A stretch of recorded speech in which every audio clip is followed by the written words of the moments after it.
Gravitational pull. Thank you, Jonathan. Thank you for all of you who work with this program. Janetta, I feel like this is almost my second home because I've been up here so much lately, and I'm just so impressed with what you're doing with this series and what the world literature today is doing. And this has been a fun evening, and it's great to connect with people. I'll just start with a few and move through it. I'm enjoying the new spring, and I've been, as soon as I can, I've been in my kayak on the rivers and in the streams. So I'm in that mood tonight. When we refuse to hear streams purling over rocks, the water murmuring forward, keening downward, thrumming in lonely, subdued measures, then we fail to sense life, to know our time-bound selves trickling along in hope, over and around and beyond the rocky contours that shape existence.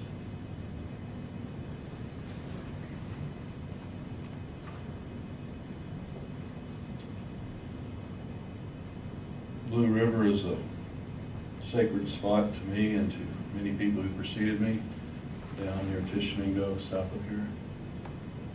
She calls me to secluded pools along quiet shores beneath canopies of white oak and red cedar.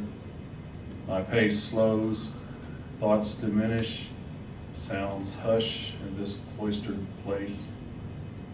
I sit in shadow, smoking a soft cigar, full moon peeking above the ridge. Beyond dense timber, purling water, and tree frogs abide a humble campfire. I have no need tonight for noise, no desire for that other life.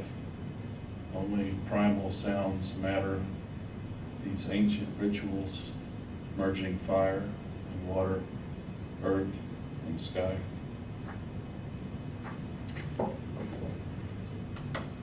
And soon,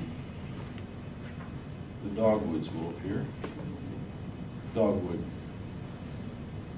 Brief flowers, teach me your mountain secrets, to flourish in harshness, to flower in shadows. Janetta's grinning at me because this is in the latest collection that she published, and I'm very grateful to her for that. And she did a hell of a job. And that poem went through like 28 revisions before it met Janetta, and then went through about 6 more gut-wrenching ones after I met her, so she's a bitch, but I love her.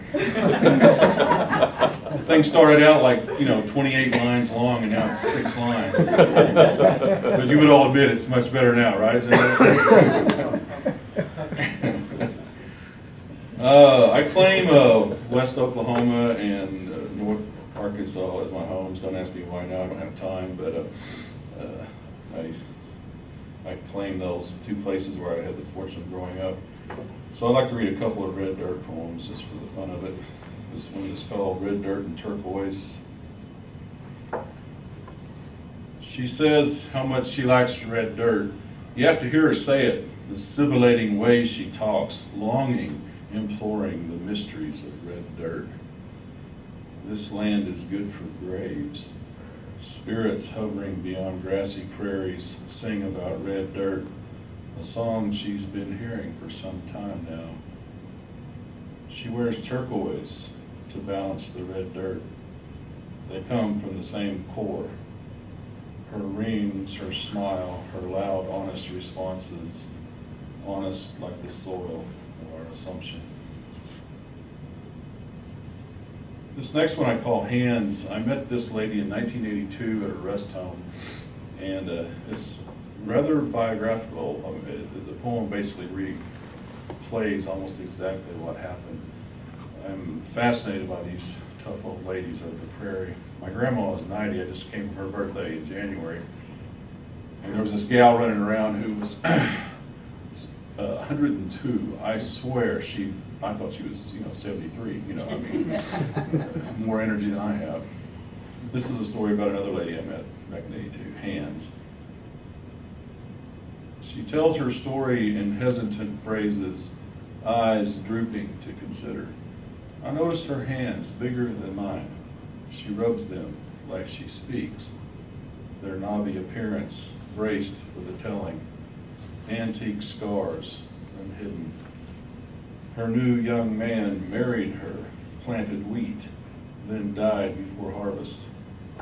She looks up in proud grief, looks down again, touches the hands as if to comfort them for their effort all those years ago when they brought in that first harvest.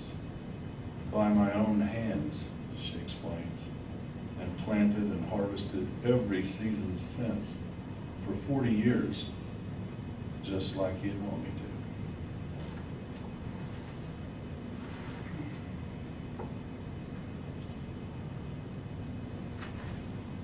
Cheyenne Meridian. When you get west beyond Cheyenne, the world curves in on itself, and that is okay by you because you're at the end of things yourself, and that too is no matter because the end is not a bad place to begin.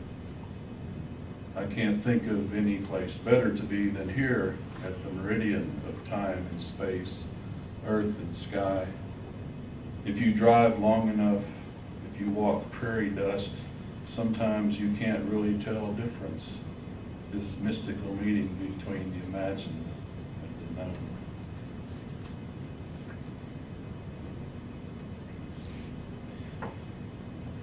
I'm going to change tones here a bit. I had an unusual experience, a unique experience for me. There's this diner there in Hada, which if you come down to the festival, you might want to go to this place. And this poem is not about it, but I'm very popular in Hada because I eat out every day, and I have a lot of waitress poems. It just occurs to me, and I don't know why that is. But anyway, the one I'm going to read you is called My Favorite White Trash Diner, which is not the place where I was eating, but I walked in and the guy who owns it, I handed him a book. I handed a book to the waitress, Brenda, and she started yakking to everybody, oh look, Ken's got a new book, and so they were all gathered around. The owner of the place, his name's Harold. You would never guess he was a poet or anything like that. He grabs the book, and I swear to God, he spontaneously opens it up and starts reading to a poem called Waitress. And he chuckles to himself, and then he reads it out loud to everybody in the restaurant. This is his church, this is his arena, and he makes everybody listen. He reads it. And then he simultaneously proceeded to read 4 more of my poems, and I'm sitting there waiting on my pot roast, you know, and it was really a fun experience. I've never had anything like that. He put on a show of my stuff. I'm sitting there listening to him read it, and he didn't do bad. It was great. But I know that they have those waitresses. I haven't been back. It's 2 weeks ago. And I need to go in there and make things right with them because I hope they don't think that I'm referring to them as my favorite white trash diner, because it's not a white trash diner. It's another place. And I'm not going to tell you where it is, but you've been there. These old gals been rode hard and put up wet not a few times. Still, you got to admire them. Their tip money becomes a new hairdo, or nails polished, or maybe a necklace or ring. Some have wedding rings. Reruns, but who's counting? They're awful open about love, or the lack thereof. Love is a good topic, I guess, served with eggs. Breakfast makes us consider what we might otherwise not get around to. They remember a time when their beauty held more promise, but by God, they won't surrender to time, or anyone else for that matter. Unless, of course, there's hope to be gained. They smile a genuine smile, greet you loud, friendly, like a midway barker. They know life is more than this, but not much. If there was such a thing as justice, they'd be running this town. In a way they do, but it's a backhanded way. What they dream, how they cope is nobody's damn business, except, of course, you ask and they'll tell it. Whatever it is for them, it is hidden in their hearts broken and mended like duct tape on leaky valves. And I wouldn't want to cross them, and I wouldn't want them crossed again. I dig a good tip out of my wallet. I stack my plates, lay utensils across, pile used napkins and jelly packs on top. It is something I feel compelled to